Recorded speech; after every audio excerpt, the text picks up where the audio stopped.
السلام عليكم، واش راكم؟ إن شاء الله تكونوا كامل بخير. مرحبا بكم في قناة الشيف آدم.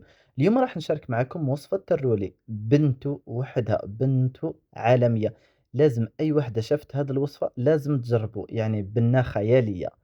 ما نطولش عليكم، ما تنسوش تشتركوا في القناة. نفوتوا المقادير مباشرة. عندنا نصف صدر تاع دجاج عفوا، نحطوه في الأشوار ويولي كيما هكذا. عندنا نص بصلة، عندنا بيضة واحدة، عندنا مغرف صغيرة تاع الملح، وعندنا نص مغرف تاع صغيرة تاع فلفل أسود، وعندنا ملعقة صغيرة تاع الكركم. وإذا عندكم توابل تاع الدجاج ولا توابل تاع الشاورما تقدروا تضيفوا نصف ملعقة. فوالا. وعندنا ثاني لا شابلور، أنا استعملت زوج مغارف كبار، تقدروا تستعملوا واحدة فقط. وما ننسوش المعدنوس اللي هو أهم شيء. أنا راني نحيته من لاكلاص سي بور صا راه مداير كيما هاك.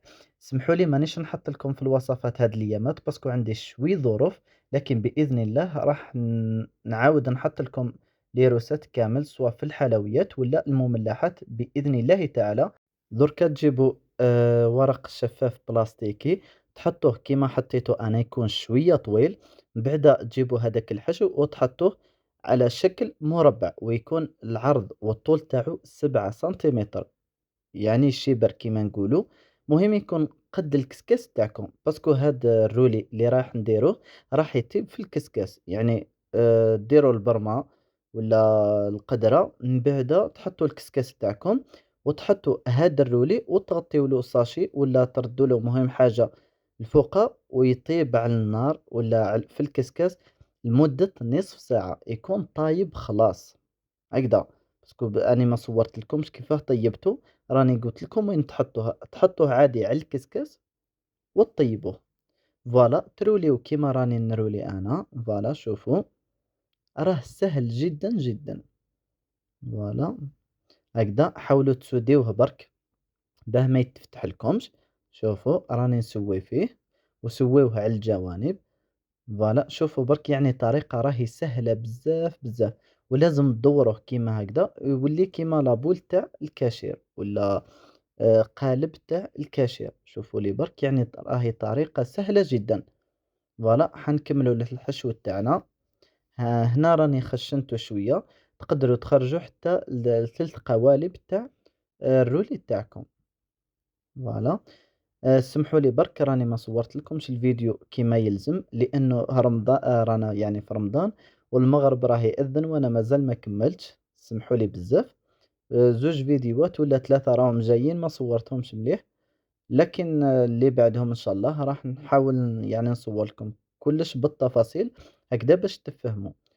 شوفوا لي برك كيفاش راني نخدم، راهي يعني طريقة بزاف سهلة. واي استفسار خلوا لي برك في التعليقات هكذا باه نوضح لكم كيفاش تخدموا. فوالا شوفوا لي برك، يعني طريقة راهي بزاف سهلة.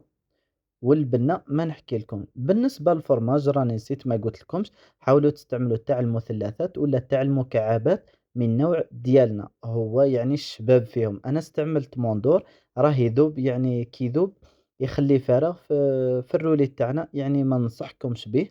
استعملوا ديالنا راه يدير وقيلة 7000 للمكعب، ولا استعملوا شاف، هما راهم تسمى هذا النوع راه ما يذوبش، يبقى على الشكل تاعو.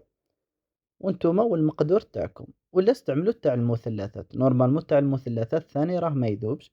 فوالا دركا راح ديروا له الالومنيوم، اذا ما عندكمش ما ديروش. دركا نحطوه على الكسكاس تاعنا كيما قلت لكم، والنار لازم تكون بزاف قويه، والماء يغلي، تخليوه نصف ساعه ولا 45 دقيقه، يعني نتوما والوقت تاعكم. وبعد ما يطيب تحمروه كيما راكم تشوفوا. هذا ما كان، يعني وصفة بزاف سهلة والبنة عالمية. ما تنسوش تشتركوا في القناة. نتلاقاو في وصفة واحدة أخرى. سلام.